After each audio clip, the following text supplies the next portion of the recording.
မင်္ဂလာပါခင်ဗျာဒီတစ်ခါကိုပြောပြပေးမယ်အကြောင်းအရာကတော့ကျွန်တော်ဆရာမကြီးကကျွန်တော်တို့ကိုအမြဲတမ်းဆုံးမတဲ့အခါမှာပြောပြတဲ့ပုံမြင်တစ်ပုဒ်ရှိပါတယ်အဲ့ဒီပုံမြင်လေးရဲ့နာမည်က This Squid ဖြစ်ပါတယ်အဲ့တော့ကျွန်တော်တို့ဘလို့အခက်ခဲတွေဘလို့အနောက်ရှက်တွေဘလို့အတားအဆီးတွေပဲဖြစ်ပေါ့နော်စိတ်တက်မကြဘဲနဲ့ဒါဟာကောင်းဖို့ဖြစ်လာတာဆိုတဲ့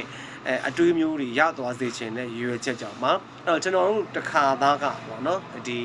တိုင်းပြည်တစ်ပြည်မှာမင်းတစ်ပါးအုပ်ချုပ်တယ်အဲ့ဒီမင်းကအရန်ကိုပေါ့နော်သူကတောကစားထွက်တာအရန်ကျွမ်းတယ်တနေ့မှာဘယင်ကြီးကတောလိုက်ထွက်ရင်းနဲ့သူ့ရဲ့လက်မကပြတ်သွားတယ်ပေါ့နော်ပြတ်သွားတဲ့ခါမှာသူ့ရဲ့လက်မပြတ်ပြီးတော့အိမ်ပြန်သူ့ရဲ့နန်းတော်ကိုပြန်လာတယ်နန်းတော်ကိုပြန်လာတဲ့ခါမှာကျွန်တော်တို့သူ့ရဲ့အတိုင်ပင်ခံမူးမတ်ကြီးကိုမေးတယ်ဟာငါတော့သွားပြီဘယင်ဖြစ်ရတဲ့နဲ့ပေါ့နော်ငါအင်္ဂါမဆုံးတော့ဘူးငါရဲ့လက်မပြတ်သွားပြီ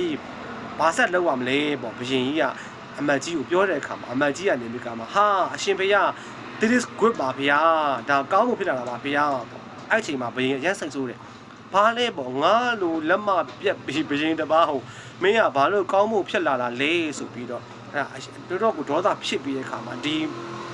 အမတ်ကြီးကိုသူကထောင်သွင်းမှာအကျဉ်းချလိုက်တာအဲဒီလက်မပြက်တာလည်းဒဏ်ရာတက်တာသွားပြီးတဲ့ခါမှာသူကနောက်တက်ဒီတောထဲမှာတောလိုက်ထွက်သွားတာပေါ့နော်အဲ့ဒါမှသူ့ရဲ့နောက်လိုက်မူးမတ်တွေ3ပါးနဲ့ပေါ့သူနဲ့4ပါးတောလိုက်ထွက်ပြီးတဲ့အခါမှာ तू ကတောနက်ထဲကိုရောက်သွားမျက်စိတွေလမ်းမပြီးတဲ့အခါမှာသူကကျွန်တော်တို့ပြောနေတယ်ပေါ့သူဒီလူသားစားတဲ့လူရိုင်းတွေတွေ့သွားတယ်ပေါ့နော်တွေ့တဲ့အခါမှာသူတို့ရဲ့4ယောက်ကိုဖမ်းပြီးတဲ့အခါမှာသူတို့တိုးရည်နဲ့တုတ်ပြီးတဲ့အခါမှာတောင်ဆွဲမှာနေကွင်ရစ်ပူဆိုပြီးတတ်မယ်ပေါ့အဲ့အချိန်မှာမှ तू ကသူတို့လိုက်စစ်တဲ့အခါမှာသူတို့ကအင်္ဂါစုံမှစားတာဆိုတော့အင်္ဂါမစုံတဲ့တယောက်ရှိပါတယ်ဟာအင်္ဂါမစုံရင်မဖြစ်ဘူးလွတ်လိုက်ဘာမှအသုံးမဝင်ဘူးငါတို့အတွက်ပေါ့နော်အသုံးပုံဆိုသူကဒီဘယင်မန်းမသိဘူးပေါ့နော်ဒီဘယင်ကိုလမ်းထိပ်ပေါ့အဲ့လိုလမ်းရှိတဲ့နေရာမှာပို့ပေးခါမှာသူက